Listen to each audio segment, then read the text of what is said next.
ስሜ ዘላለም ስመኘው ይባላል። የሶፍትዌር ምህንድስና የኢትዮጵያ አቆጣጠር ትክክለኛው አቆጣጠር ነው ወይ በሚል ተነሳስቼ መጽሐፈ ሄኖክን መሰረት በማድረግ ለማረጋገጥ ችያለሁ በሳይንሳዊ ቀመር እና አማዞን ኪንድል ፐብሊሽድ ሆኗል። ዛሬ ይዤላችሁ የመጣሁት ዘ ጌዝ ኮድ የአልማዝ ስርዓት ጥበብ የሚል መጽሐፌን ነው። ይህ መጽሐፍ የጥበብ መጽሐፍ ነው። የአልማዝ ስርዓት ጥበብ ነው የሚለው። እንግዲህ ዘ ጌዝ ኮድ፣ ጌዝ ማለት ነፃነት ማለት ነው። ኮድ የሚለው ደግሞ ሚስጥራዊ እውቀት ማለት ነው። ይህን ሚስጥራዊ እውቀት ጥበብ በዚህ መንገድ እና እዚህ ጋር የሽፋን ስዕሉ እንደሚያሳየው ባክግራውንዱ ላይ ኮከቡ አለ። ኮከቡ የመልከ ጼዴቅ ኮከብ ይባላል። የዳዊት ኮከብ አይደለም። የመልከ ጼዴቅ ኮከብ የእስራኤል ሳይሆን የኢትዮጵያ ጥበብ ያረፈበት ኮከብ ነው። 8 ጫፎች አሉት። ይህ ኮከብ ሁለቱን ዓለማት በማዋሃድ ሁለቱ ዓለማት ደግሞ በእነዚህ በሚታዩት 4 ማዕዘኖች የተሳሰረ ነው። ይህ ጥበብ ምሉ ጥበብ ሲሆን 4 ማዕዘናዊ ዑደታዊ ነው። አንደኛው 4 ማዕዘን የላይኛውን ዓለም ያሳያል። ሁለተኛው 4 ማዕዘን ደግሞ የታችኛውን ዓለም የሚያሳይ ነው እና በዚህ መንገድ ነው የተሳሰረው ማለት ነው። እንግዲህ መሀል ላይ የአቡጊዳ ፊደል አለ። መሀል ላይ ይጀምራል ከኮከቡና ከሁለቱ 4 ማዕዘኖች መካከል ከዛ ወደ ታች ፐ የመጨረሻ። ነገር ግን ብሎ የሚቀጥለው ከፐ በኋላ እዚህ ጋር ነው ማለት ነው እና የሚጨርሰው ደግሞ እዚህ ጋር ነው ያለውና አልፋ ኦሜጋ የሚሉት ያሉት ልክ በዚህ በ4 ማዕዘናዊ ዑደቱ የአልማዝ ቅርጽ መሰረት ይሆናል ማለት ነው። ልክ እንደዚሁ የላሊበላን ውቅር አብያተ ክርስቲያን ብናይ መስቀሉ የተወቀረበት መሰረት ገደሉ የሚያሳየው የዚህን ቅርጽ ነው። የ4 ማዕዘናዊ ዑደቱንና የኮከቡን የሚጠቁም ነው ማለት ነው እና እነዚህ 8ቱን አቅጣጫዎች ይይዛሉ። አቅጣጫዎች ስንል ምስራቅ፣ ምዕራብ፣ ሰሜን፣ ደቡብ፣ ከዛ መስዕ፣ አዜብ፣ ሊበ፣ ባህር እነዚህ ነው የሚወክለው። ከሳይንስ በላይ የምርምር ልብወለድ ሳይንስ ያልደረሰበት ለማለት ነው። ሳይንስ በሂደት የሚደርስበት ግን እስካሁን ያልደረሰበት ከሳይንስ በላይ ያለ ጥበብ ነው። እንግዲህ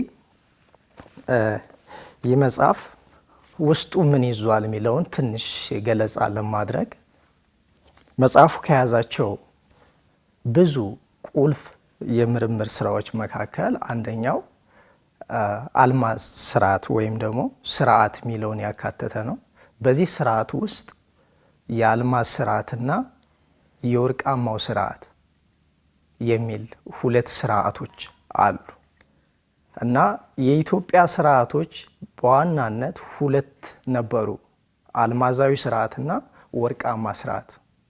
እንግዲህ ወርቃማ ስርዓቱ ከአልማዛዊ ስርዓቱ በኋላ የመጣና አልማዛዊ ስርዓቱን የተካው ነው። ይህ መጽሐፍ ያተኮረው በዛ የአልማዝ ስርዓቱ በነበረበት ከፍተኛ የሆነ ጥበብ የተገለጸበት የኢትዮጵያ ጥበብ ያረፈበት ጥንታዊ የኢትዮጵያ ማንነት ነው። ሌላው የአልኬሚ ሀሳብ ያለበት ነው። አልኬሚ ባህሪያትን ይይዛል። ባህሪያት ሲባል እሳት፣ ውሃ፣ ነፋስ፣ መሬት እነዚህ 4ቱ የሰው ልጅ የሰሩ ባህሪያት በአልኬሚ ተገልጸዋል። መጽሐፉ ላይ በደንብ ተተንትነዋል።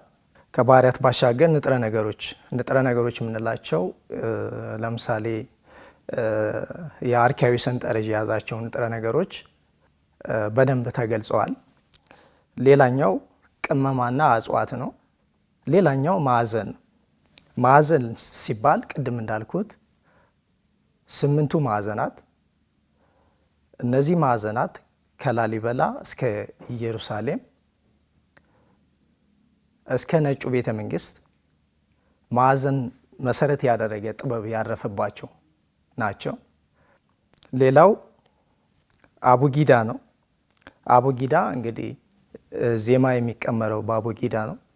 ጥበብ የሚመነጨው ከአቡጊዳ ነው። አቡጊዳ አልፋና ኦሜጋን ከሽፋን ገጹ አልፋና ኦሜጋን ይዟል። አ የሚመጣው ከፐ በኋላ ሁሉንም ፊደሎች አንድ ላይ ጠቅልሎ በአራት ማዕዘናዊ ዑደት በአልማዝ ቅርጽ አስተሳስሮ እንደ ላሊበላ እንደ ኮከቡ እንደ ላይኛው ዓለምና እንደ ታችኛው ዓለም ሁሉንም ነገር በጥበብ አስሮ ይዟል። የኢትዮጵያ አቆጣጠር በታላቁ የጥበብ መጽሐፍ መሰረት መጽሐፈ ሄኖክ፣ ይህ መጽሐፍ ታላቅ የጥበብ መጽሐፍ ነው እንደሚታወቀው እና የኢትዮጵያ አቆጣጠር ትክክል ነው ወይ? አብዛኞቻችን እንደምንረዳው ማዕከል የሚያደርገው የክርስቶስ መወለድ ነው። ክርስቶስ ከመወለዱ በፊት ዓመተ ንስሐ፣ ከተወለደ በኋላ ዓመተ ምሕረት፣ በእንግሊዝኛው ወይም ደግሞ በግሪጎሪያን አቆጣጠር ደግሞ ስንሄድ ቢሲ እና ኤሲ። ቢሲ የሚለው ቢፎር ክራይስት ለማለት፣ ኤሲ ደግሞ አፍተር ክራይስት የሚለውን ነው። ነገር ግን ምንድን ነው የጎርጎሳውያን ወይም ደግሞ የአውሮፓውያን አቆጣጠር ከኢትዮጵያ አቆጣጠር በ7 ዓመት ወደፊት ይቀድማል። ዓመቱ ብቻ ሳይሆን ቀኑ ራሱ በ7 ቀን ወደፊት ይቀድማል። ለምሳሌ ዛሬ ስንት ቀን ነው? ዛሬ 12 ቀን ቢሆን ስንት ይሆናል ማለት ነው? 7 ሲደመርበት 19 ይሆናል ማለት ነው። 7 ቀን ወደፊት ይቀድማል። 7 ዓመት ከእንደገና ወደፊት ይቀድማል። አሁን ያለንበት 2014 ዓመተ ምህረት ነው በእኛ፣ በእነሱ ደግሞ 2022 ዓመተ ምህረት ነው። ከጥር በኋላ ከመስከረም በኋላ ልዩነቶች እንደዚህ እንትን ቢሉም ቢጣጣሙም ግን በዋናነት 7 ዓመት ወደፊት ይቀድማል ማለት ነው። የኛ ቀን አቆጣጠር በ30 ቀን ስለሚያልቅ የነሱ 31 31 30 29 ስለሚሆን ከዛ ነው ልዩነቱ የሚመነጨው እንጂ በዋናነት የ7 ቀንና የ7 ዓመት ልዩነት ይፈጠራል ማለት ነው። እንዳልኩት ሁለቱም ማዕከል የሚያደርጉት የክርስቶስን መወለድ ነው። ይሄ ልዩነት ከየት ሊመጣ ቻለ የሚለው እንድመረምር ገፋፋይ ወይም መነሻ ሀሳብ ሆኔ ማለት ነው። ይህንን ነው በሳይንሳዊ ቀመር ለማረጋገጥ የሞከርኩት። ቀመሮቹን በዚህ መጽሐፍ መግለጽ ስለማይመች ለብቻ በኪንድል አማዞን ፐብሊሽ አደረግኩት። እዚህ ጋር ግን በኢትዮጵያ አቆጣጠር በሚመች መንገድ አንባቢን ታዳሚ በሚመች መንገድ ተተንትኗል። ሌላውና የመጨረሻው ኬክሮስና ኬንትሮስ ነው። ኬክሮስ እንግዲህ ከአቆጣጠር ጋር የሚያገናኘው መንገድ ቢኖርም ኬክሮስና ኬንትሮስን በመጠቀም ጂፒኤስ ካርታ ይሰራል። ማንኛውም ካርታ የሚጠቀመው የኬክሮስና ኬንትሮስ መስመሮች። እነዚህ መስመሮች ሀሳባዊ መስመሮች ናቸው እና ምድርን ብቻ ሳይሆን እነዚህ ሀሳባዊ መስመሮች የሚያሰምሩት ህዋን ጭምር ነው፣ ስፔስን ጭምር ነው። እንግዲህ ስፔስ ሰፊ ነው፣ ከፍተኛ ምርምር የሚጠይቅ ነገር ነው። በመሳሪያ ሊሆን ይችላል፣ በተለያዩ መሳሪያዎች። ለምሳሌ የመልከ ጼዴቅን ኮከብ ኢትዮጵያ ውስጥ በተለያየ በጠልሰም መልኩ ተጠልስሞ ቢገኝም ተስሎ ቢገኝም ሳይንስ ግን በቅርቡ ከ3 ወር በፊት 3 ወር 2 ወር ጄምስ ዌብ የሚባል ቴሌስኮፕ ከፍተኛ ሪዞሉሽን ያለው ቴሌስኮፕ ነው። ማለት የማጉላት አቅሙ ከፍተኛ ነው።